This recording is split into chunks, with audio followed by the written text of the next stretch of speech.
Araboonni kunniin odoo Itoophiyaa keessa bashannanaa jiranii mucaan Itoophiyaa Arabicha ajjeese jecha dhaga'anii baay'ee rifatanii nullee asitti dhumuu keenya du'uu keenya jedhanii waan godhan wallaalanii ijoollee kanneen makiina keessaa arginaan bakka dhaqanii bakka seenan dhabanii makiinuma keessatti hantuuta booddoo seente fakkaataniituma ta'an. Innaantee jarree daaganuma onneen isaanii maqaa dhabdhiira malee onnee jedhaman takka hin qaban ilaala rifaatuun isaanii rifaatuu miti odoo argitanii akkamti dafnee galla kan jedhanidha kan isaan dubbatan jechuudha sagalee isaanii nannaamse.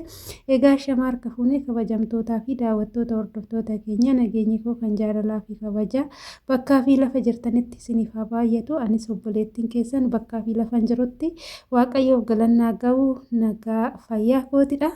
Egaa warroonni mana keenya haara taatan laayik sheer gochuudhaan gara maamila keenyatti dabalamaa isiniin jechuun asumarraan illee affeerraa keenya. Egaa odeeffannoo samoona adeemaa jiru gurbaan Itoophiyaa akka Arabdicha ajjeese namoonni hedduun keessan qubanii qabdu jechuudha. Isa erga ajjeeseen boodallee gurbichi akka hin argamnee fi akka hin qabamnedha jechuudha. Innaa Arabdoonni tun hunduma Itoophiyaa keessa bashannanaa jiranii odeeffannoo kana kan dhagaan baay'ee rifatanii boolla lixan dhabanii jechuudha. Asumarraan immoo hundumtuu biyya ofii keessatti akka goota ta'e akka aangoo qabu asirraan baruu dandeenya. Maaliif nutis biyya ormaa keessatti hantuuta taanee yoo jiraannu biyya ofii keessatti garuu goota taanee jiraachuu hin dadhabnu jechuudha. Gurbaan immoo Itoophiyaa galee jira jedhanii Tigraawidha Tigreedha galee jira biyya isaa gahee jira hin qabamne hin ajjeefamne dhugaa waan siin garramu jala amallaxee jira jala miliqee jira jedhanii jiru. Odeeffannoon nu dhaqqabe gurbichi hin argamne garuu haa ta'uuti wanti ta'aa jiru yeroo ammaa warroota miskiinota hojjetatan miskiitoo sababa mucaa saniitiif garuu miskiinota biraa irratti rakkoo gurguddaan gahaa jira. Itoophiyaa ta'e kan argan nama bilaakkii ta'ee argan hundumaa qabanii gara hidhaatti darbaa jiru jechuudha jarri malee gurbichi wanjala hagana ga'u hojjete kun hin qabamnes hin argamnes inni jala miliqee jira jechuudha. Asumarraan illee dhugaa dubbachuudhaaf mucaan garuu ani mucicha akkuma jalqaba isiniin jedhee wanjala inni hojjete kana wanta inni hojjete kana tasallee hin deeggaru yoomillee hin deeggaru wanni inni hojjete lubbuu baase lubbuu ajjeese malee lubbuu baasuun immoo waa xiqqaa miti jechuudha. Waaqayyoon biratti illee baay'ee fudhatama hin qabu waan ta'eef gocha inni raawwate kana hin deeggaru garuu haa ta'uuti jarrillee waan gaarii hin goone yaa mucaa simmeetaawii ta'e kana hanga godhu garuu seeraan osoo gaafatate seeraan immoo furachuu ni danda'a. Kan namni aarii daftanii qabdan wanna tokko daftanii obsa dhabdanii aartanii aarii humna keessanii ol yeroo siin ba'e wanta namatti fakkaate tokko godhanii balleessuun gaarii miti. Keessattuu lubbuu namaa baasuun gaarii miti waan ta'eef obboloota koo wanta akkanaa murtee akkanaa kana hin fudhatinaa isiniin jechuun asumarraa affeerraa kooti.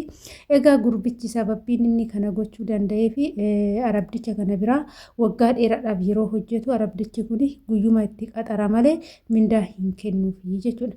Nuti illee shamarran gola madaamii keessatti rakkuma akkanaatti rakkannee jirra. Waggoota dheeraaf yeroo mana jaraa hojjennutti guyyaa yoo mindaa keenya gaafannu yeroo maallaqa gaafannu garuu guyyaa nutti qaxaru malee mindaa keenya nuuf kan hin laanne baay'ee isaaniitu jira. Obsumaan kan baay'ee nama waggaa dheeraa haa dalaganii siruma maallaqa kan hin arganne guyyaadha yeroo gaafata waggaa 5 waggaa 6 gola madaamii hojjetanii siruma maallaqumaayyuu kan hin arganne jiru. Obboleettii keenya takka yeroo darbee amma guyyaa 7 tokko kan hin guunnedha. Waggaa 13 mana tokko keessa hojjette mindaa neeraa takka osoo hin kenniniif waggaa 13 guutuu tola hojjette achi booda qoonsilaa Saa'ud Arabiyaa jiru kan Itoophiyaa dhattee waan kana iyyatte jechuudha.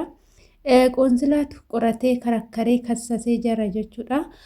Mindaa waggaa 13 irratti jechuudha. Qoonsilaan irraa fuudheef 1,130 qoonsilaan Saawudii kan Jiddaatti argamu micayyoo Itoophiyaawii kan taateef waggaa 13 boodatti mindaashii maallaqa ishee argatte jechuudha. Kana isiniin jechuun kiyyammoo Jarri humna keenya jaalatu malee keessattuu Saa'ud Arabiyaa jechuudha. Obboloota koo anumas isiniin jedhe jarri sarraatenyaa haa fudhatan malee baay'een isaanii mindaa kaffaluu of danda'anii hin jiran. Baay'een isaanii gara mindaa kanarratti hir'ina gurguddaa godhatanii jiru. Garuu sarraatenyaa mana isaaniitti ni barbaadu.